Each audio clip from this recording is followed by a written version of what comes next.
Okay, it's actually raining in various parts, but it's actually sunny here. It's actually still drizzling though, so I don't know if it'll stop. Apparently the RCMP is coming after me. Well, that's according to this telemarketing call. Do people actually fall for this stuff? I'll let you guys listen to it.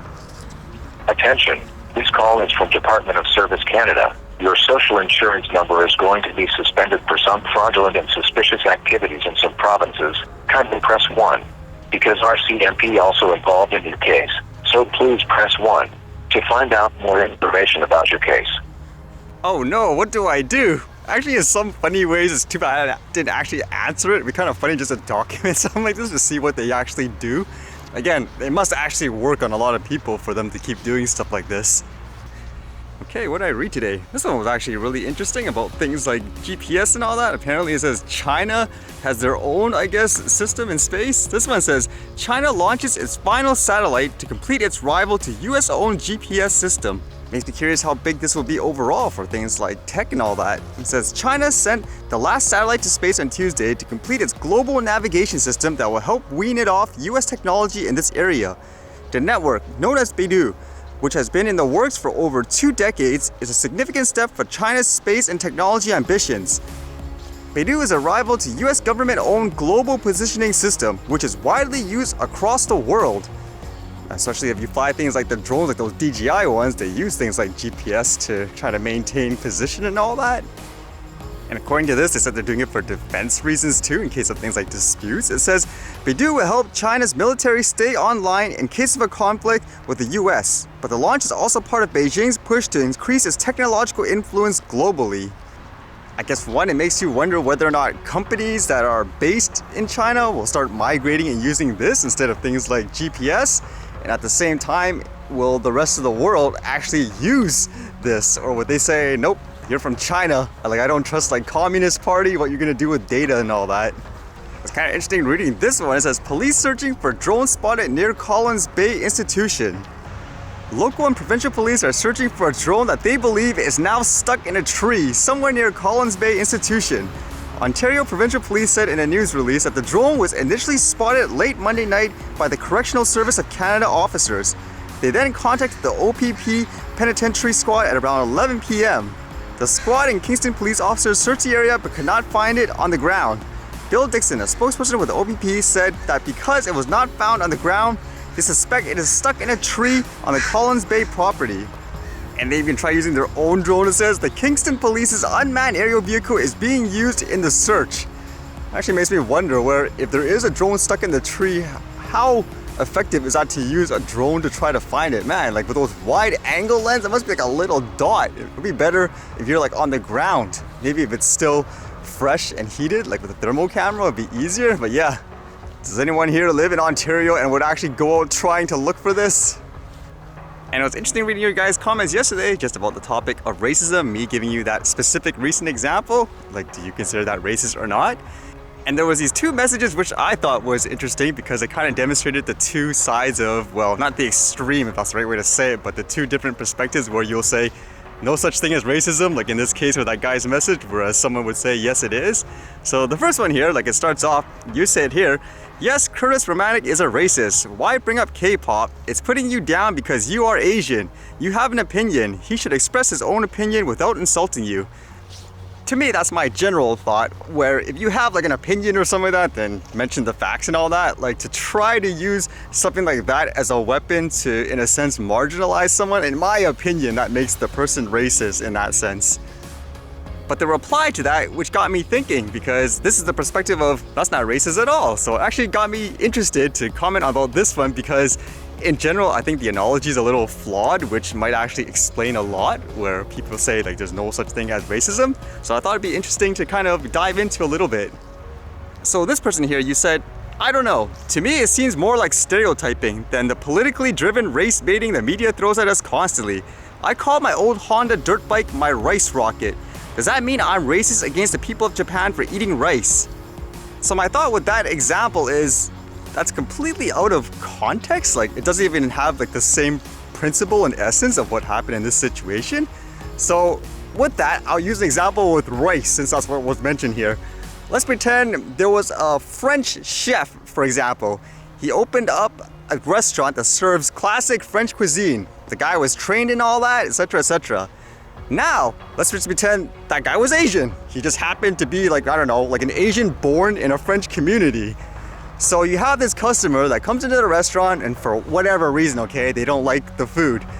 And he basically says to that French Asian cook, stick to cooking rice, buddy. Leave the French cuisine to real French people. So there, would you say that guy's racist or no, that's just stereotyping? Here's another example I would use with rice. So let's just say you worked in a company and they had, I don't know, like a Christmas year-end party or something like that. 9 out of 10 people are white, there's one Asian guy in the whole place. So let's use two different scenarios. One of them is the manager, they throw this party, they have all this food. It's basically a variety of stuff. There's like, I don't know, tacos, rice, plain celery, etc., etc. Just something for people to celebrate, something for everyone, regardless of your taste. Like there, I think you agree. You're not gonna say, hey, you put rice there because an Asian guy is there. You're racist. Of course you're not gonna say that in my opinion, correct? Now let's switch the scenario a bit. Again, it's about context. Let's say they had the same party. Everyone was invited to go. Everyone go to that table. They have like the variety of food and so forth. Then the Asian guy goes up there and the manager's like, whoa, I have something for you right over there. That little table in the corner, that rice, that's just for you. So everyone else, they'll be over here. You, since you're Asian, I know you only like to eat rice. You go to that corner over there, okay? And we'll all meet up after everyone's done eating. What you say in that case is, it's only a stereotype. I mean, Asians like rice, isn't it? I mean, if I say Asian likes rice, does that make me a racist? I mean, it's all about context in that case. Because look at the context of that message in relation to what was actually said in the video and all that. You can clearly see, in many ways, he's using it as a weapon. It's almost like me saying, okay, this guy took a baseball, he's specifically angry at this guy, and he throws it as hard as he can and tries to hit him with it. Or let's say he does hit him with it. In my mind, when you factor everything there, that's assault. You basically assaulted the person with the weapon. And your comment to me comes across as your viewpoint would be, how's that assault? Someone hitting someone with a baseball. I do that all the time. I have a friend where I threw it in the wrong way and accidentally hit them, so do I assault people now with baseballs because I've hit people with baseballs before? I mean, that context really matters in that case. Because ultimately, it's about offering perspective. Because as I said, it's just fascinating for me to read comments where people think, well, there's no such thing as racism. It's like completely gone. Or I don't get it. Why is there so many people doing this? I don't never see it around me. And I'm giving you a real example, which in my opinion should have been clear as daylight.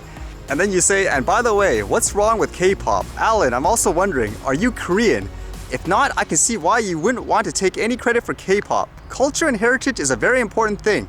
But getting offended if someone uses a cultural context or even ignorantly misplaces your heritage only plays into the hands of tyrants by dividing us.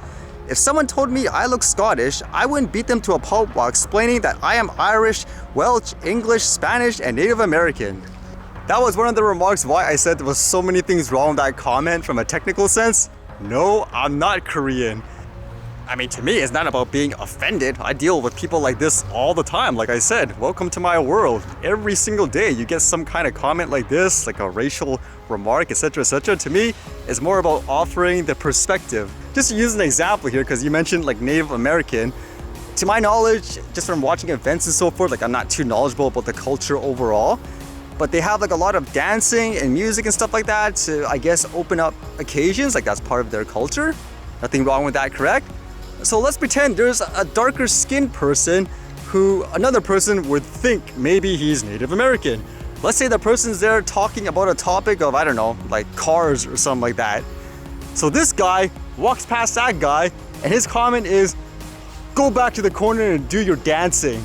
Leave the car talk to real Americans. And let's just say again, the guy's not Native American, he just has darker skin, maybe he was Filipino or some of that. Again, you think that's cultural context in that sense? Like, you shouldn't be offended over that. He's just like an honest mistake. To me, it's like, yeah, right, context matters. I mean, look at the whole scenario there. To me, like, there is a problem. I just personally don't choose to do it in ways, for example, like I said, I don't go to bridges and stuff like that and block them from the public and all that. Like, I can understand why they have the frustration. It's more about other people saying you don't get it because you don't think there's an issue. I guess like with this. But kind of like that CBC example, you guys remember that thing I said I watched where they talked about racism, how to reduce black racism, and one of their suggestion was in the school system, you should be educated about black history. And I even said myself, I've never received any in-depth history lessons or education about black history, but you don't see me going around being racist to black people or stereotyping them. So was that really the answer? I wouldn't know how to necessarily give people that experience, but I would say, like, for myself, it wasn't so much in particular about learning a particular history per se of like a certain group that made me not, I guess you could say, racist, or I'm more open-minded. It was more about being in that situation, and when you're in that situation, you understand how it is, then you're more likely not to do it to other people, so to speak. I guess the bigger thought for stuff like this, why it's kind of good to bring it out there too, is because many times for other issues, it doesn't matter what it may be, if you think you're being discriminated against, and the mass majority just says like, what, there's no issue? Despite everything you show them, it's like, what can you do? I mean, think about it here. If you are one of those people, for example, that say, hey, there's absolutely nothing wrong here. Doesn't matter how much I show you and so forth. I mean, think about your mindset right now. If you are ever put in that position, wondering how to get everyone else to realize, you know, there's something wrong, it needs to be fixed. How would you fix a person like yourself in that case to make them realize, okay, maybe I don't know all there is to that. Maybe something else is going on. I need to research it and see what I can do to fix it, so to speak. Thank you to everyone putting out your thoughts and stuff too, because like I said, usually when you bring up topics like this, people would just turn the other way, or it just makes them extremely uncomfortable so they don't say anything. But I think it's great because that's how you basically learn, because even myself, I usually have the mindset of you're constantly learning.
Oh crud, it started to rain. Huh. And it's time for the archive.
Alright, see you guys later.